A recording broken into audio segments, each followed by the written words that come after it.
Mr. Hansal Mehta on stage. Hansal sir, now is the time to show up. Hi. Thank you. So, as you can see, your colleague Ankur is on the other side right now. So, thank you. Thank you, Hansal. Long time we haven't met Yes. Yeah, since last night. since last time.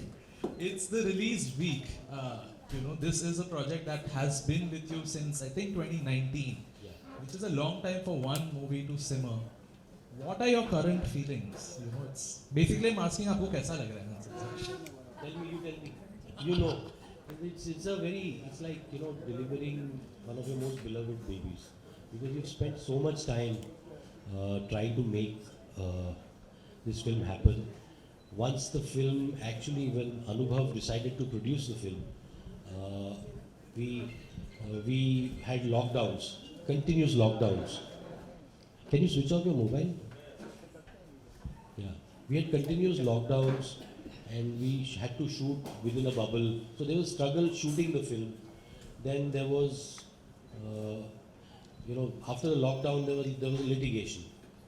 So lockdown, litigation, and ultimately, I mean, we have managed with a lot of perseverance, with a lot of love. We are bringing our film to you, and with a lot of pride, we are releasing the film on the 3rd of Feb.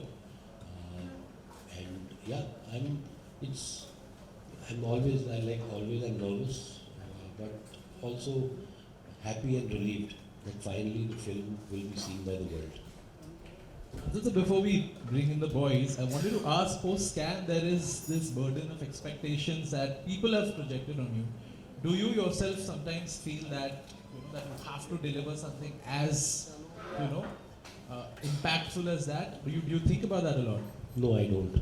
If you do that, I mean, the moment you start letting those expectations weigh you down, you end up only, you know, doing lesser work than you did in the past. For me, it's always a fresh start. A lot of young filmmakers ask me, where does your energy come from? It comes from, letting go of what I'd done in the past.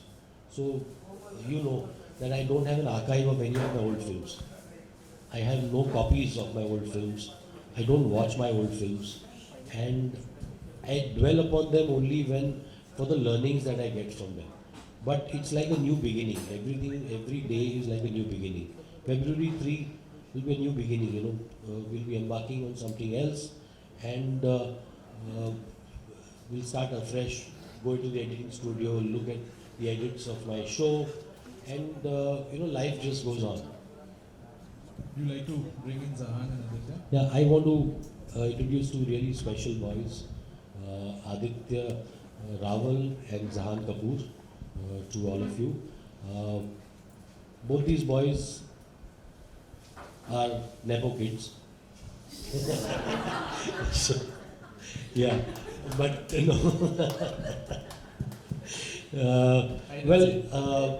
but unfortunately, it's not the kind of launch that a Nepo kid normally gets. So there's a Kapoor boy, Zahan Kapoor, who is being launched as a very unlikely hero. He does not have a heroic entry. He's being launched as a boy who discovers his courage through an ordeal of one night. He's a boy who discovers the strength that is within him, the strength of humanity that he discovers through the process of the film. And what is commendable is that Zahan chose to do this film as his first film. When there are opportunities around you, where you can get launched as a conventional hero, and he wanted to make this beginning, wanted to explore his life as an actor, and for that alone, he needs to be applauded. It's a choice, it's a tough choice to make, and it's a wonderful choice to make. And I have Aditya Rawal, who you have seen once or twice. I hope you have seen less of him, because this film will show you what he's capable of. He's capable of killing people. There's something really terrible lurking in that smiling face. And I've got the worst out of him in this film. So yeah, but I mean, these two boys are talented. They are a generation of actors, who we believe are, this generation. So this film is like an exploration of this generation. And through them, I've explored this generation. You always believe that these young people are on social media all the time. They are distracted. They have an attention deficit. But in them, I discovered a spirit that we often ignore, and that spirit is what they have portrayed through their work in this film. So yeah, I give you Zahan Kapoor and Aaditya Rawal. Round of applause for these two very promising newcomers.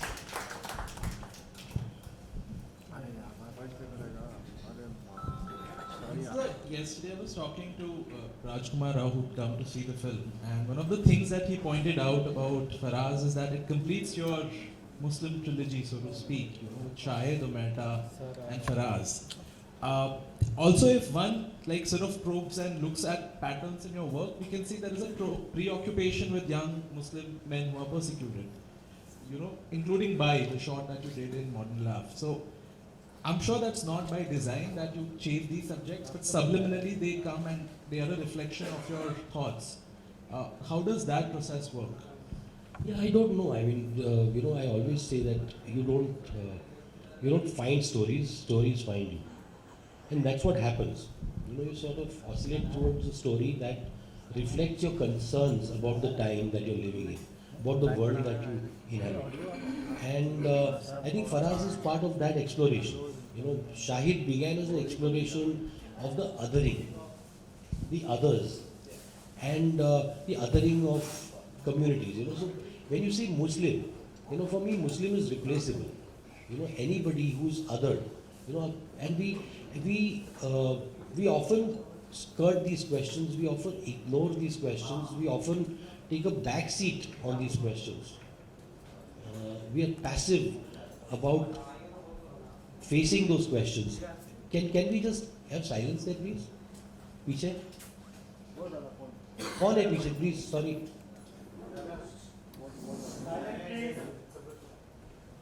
Very distracting. Yeah. So we often let those. So these are just films about difficult conversations of our times. And so Faraaz is a step in that direction. So when with Shahid we started a conversation about the othering and about a young man who within that a system that is loaded against him finds a quest for truth, finds his nobility, who discovers his nobility. In Omerta, we sort of explored the completely opposite side of the axis. In Faraaz, we are taking head on this conversation of this good versus bad, and using religion to justify the bad. So it is tackling that head on. I think the trilogy, these concerns will not be completed in a trilogy. I think this is ongoing conversation. It's an ongoing process, So if you look at this poster, Article 15, Shahid, that it's very telling. So Article 15 can be seen as a part of the same series, There's a story about the othering of caste, religion, until we put people in boxes and we, continue this good versus bad based on people's religious or social identity. We will continue this kind of, discriminatory and binary debate. Zahan, I wanted to ask you, Hansal joked about being an advocate. Usually, I mean, it's not misplaced. Usually the idea is that, if somebody from a stars family is getting launched, it's a typical conventional heroic debut. You've consciously, and it would have been fairly possible for you to go that route. But you chose this, like a relatively independent film, which, focuses more on the story, not the stardom. A bit about those choices. First of all, I'm completely aware and very, very fortunate to be given that opportunity by a filmmaker like Hansal sir. He saw me hanging around Prithvi and he felt something fit in his mind. At the time, I was trying to seek out opportunities myself. I wanted to go through the route of theatre. Aaditya and I both have a very strong connect to live performance, and we've grown through that medium and discovered our love for the craft from there. And from my perspective, it was always, I mean, these were very nice things, and it's very nice to be in a situation where people can say that you have access. But from me, it was very clear that I wanted to be a part of stories. I wanted to be a storyteller. I wanted to do anything I could to learn and to be in the right position to be able to grow. Hansal sir offered an opportunity of, like he said, it is a part of his process of discovering stories, discovering a character, understanding what makes them tick, a flawed sense of humanity, of how people just struggle with these questions with their lives. And I think all of his movies somehow always find that rust. And it was something that instantly felt like this is not a calculation. This is a genuine attempt to communicate to an audience something very profound, something very soulful, something very current and urgent. And to be a part of that, I think, is the most beautiful thing. So, genuinely just want to be here to serve the story. It is an incredible story. It is a very powerful story. And it is our great fortune that we are allowed to try and give that story some sense of life, some sense of voice. So it's an opportunity that we have been given, and I hope that we have managed to at least put our energy forward and do it some sense of justice. So it's not about making choices as much of it as it is about hopefully just leading from the heart. Right. Yeah. It's very well said. Aditya, I wanted to ask the part that you play of Nibras. It's a dark role. It's somebody who's completely sort of, convinced about the ideology that he's standing for. But what makes it stand apart is that he also feels very human. There are a bunch of contradictions in that character and the way you play it. How was this journey to sort of humanize a part that is so clearly, demonic? So to begin with, I think it was in the script. It was in Sir's brief as well. The idea that these are not your run-of-the-mill Khunkar terrorists that you watch in cinema very often. They are human beings. They are, in many ways, lost boys. Sir mentioned the point about religion. Religion can lead to a lot of good, but it can also lead to a lot of bad, because it's about how you react to it as an individual, right? Eventually, it's, as you would say, it's a zaria of getting to some place, right? So I think it was from the get-go, the idea was always to humanize them, because they are, they're lonely, they're lost, they're angry, they're unfortunate that at a particularly vulnerable moment in their lives, they have the wrong person put an arm around their shoulder. That is the real tragedy. And that was something that Hansal sir was very conscious of, was very intent on from the get-go. It's there in the script. I mean, you see the first scene, and we've often spoken about it, where you get that these are boys, they're kids. They could have very well been going to a college match or a football match or something like that. So I think it was always there. And the opportunity to sort of dig into that and go deeper and deeper into, the person that the character I'm playing, as opposed to the external action of going and shooting up a cafe, holding people hostage. I think it was always the intent was always there from the get-go. But I will say that I inherited it in many ways, as opposed to sort of initiating it. Right. Hansal, I wanted to ask you, for you to sort of, from a direction perspective, for about nearly 120 minutes, you're confined in one space in the film. You're held hostage with the people who are held hostage there, even as a viewer. To sustain that kind of tension for that long, was that particularly challenging for you? Yeah, every film, you take on a film, one is because of the story, that the story and the characters appeal to you. The other is that how do you tell the story, the telling of the story. And that telling is where the craft comes in. And my theory on craft is that craft is always invisible. That craft should not come in the way of the film. So how do I make my craft invisible and yet make the film engaging? That was the challenge. So when a storytelling challenge sort of presents itself to you when you're about to start making film, that's when you feel alive as a filmmaker. And I make films because they keep me alive as a storyteller. They keep me alive. They keep me going. If I wasn't making films, if I wasn't on a set, I don't know if I would be here sitting in front of you today. It's the only reason I am. So, and every film, it's a kick. It's a kick that I get. What do I do? How do I make this absorbing? So we ask for trouble often.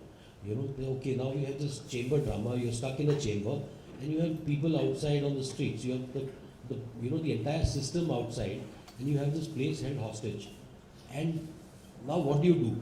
So there was a script that we wrote with the map of the cafe in mind, a geography in mind, and suddenly the set was completely different from the geography in the script. So all the readings we had done, all the workshops we had done, went out of the window.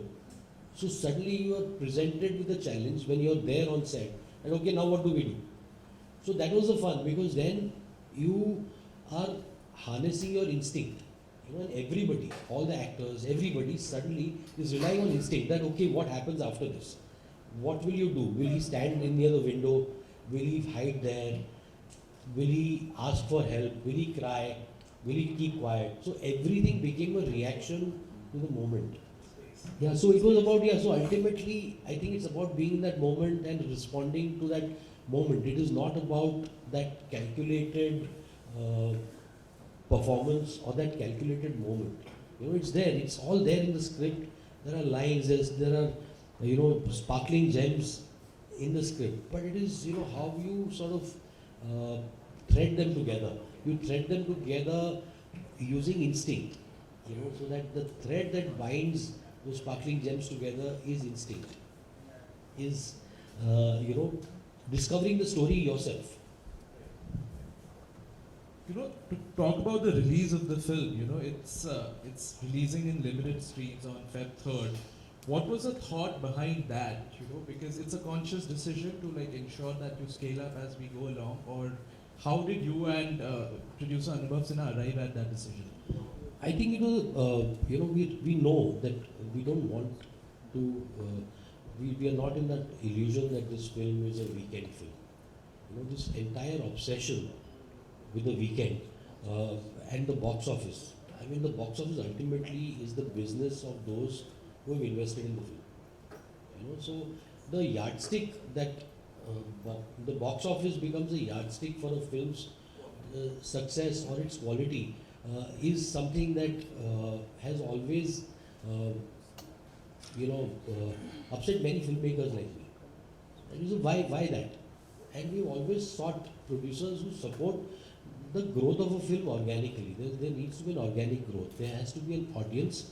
That every film has an audience. We have to help the film find that audience. We have to allow it to breathe. It cannot just, every film cannot be this blockbuster on a Friday or a Saturday. It has to be given time to breathe. And I think that is the attempt over here. We are releasing it in 15 centers, in approximately 100 odd screens. And these are select theaters and premium shows, and we want audiences to discover the film slowly. As more and more audiences go to the theater, talk about it, have conversations, and let the audience grow. So I mean, we are trying to I would say reinvent the game, but to try and find an audience for these films that we make. We want these films to, Faraaz could have very easily been a film that would go directly to OTT. But the cinematic experience of Faraaz, every film, while there's a spectacle film, there's an RRR, there's a Pathan. There's also a Faraaz, which is also to be enjoyed on the big screen. You know, the tension, the immersive nature of the film is something, the sound, the entire, so there is a spectacle which is different from the spectacle that you've seen on Mission Impossible. But yet it is a spectacle. It is meant for the big screen. And we want this film to be enjoyed by audiences. Not enjoyed, but at least I want the audiences to get immersed in the experience. Hansal, now this is a question for all three of you before we open it up to the media. There is a narrative that's also emerged that, why, is an Indian filmmaker making a film about Bangladesh, and the slippery slope there is, are we profiting off the trauma of other people without, are we the right people to tell that story? Now, I personally feel that's not a very smart argument, but how do you react to accusations such as those? I don't even give attention to that. I mean, a story is a story. A story that appeals to me obviously has larger, has a more universal appeal than that one local story.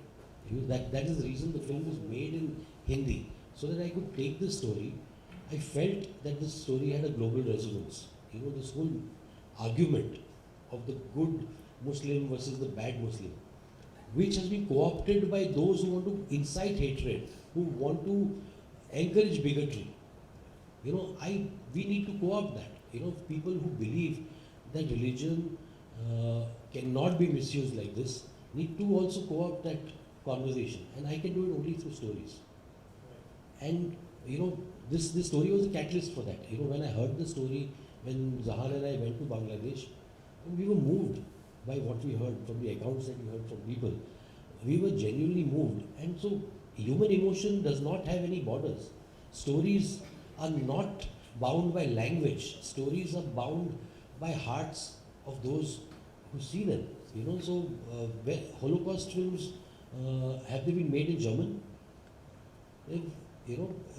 Hollywood has made so many Holocaust films over the years. So I think we have to move beyond these petty arguments, and how can you own something that affects all of humanity? No country owns it. I mean, we as a race need to empathize with the victims and completely denounce the actions of those who do these things. Zahan, any thoughts on, while playing something that is inspired by a real person, how do you tread that tightrope? To be honest, it was looking for guidance from the filmmaker, from Hansal sir. It has been, Aditya and I have spoken about this. This film, the conversation started in 2019 with me. We went to Dhaka, Bangladesh together to do research, to discover the story, to discover the character, to discover the version that we can present to hopefully touch everyone across border, across language. And we struggled through that, through 2 lockdowns, through everything. But we had nothing better to do in a way, and Hansal sir kept us busy. But it's a testimony to Hansal sir. He had every other offer coming at him. Post-scam release, it was the phone wouldn't stop ringing. But Hansal sir also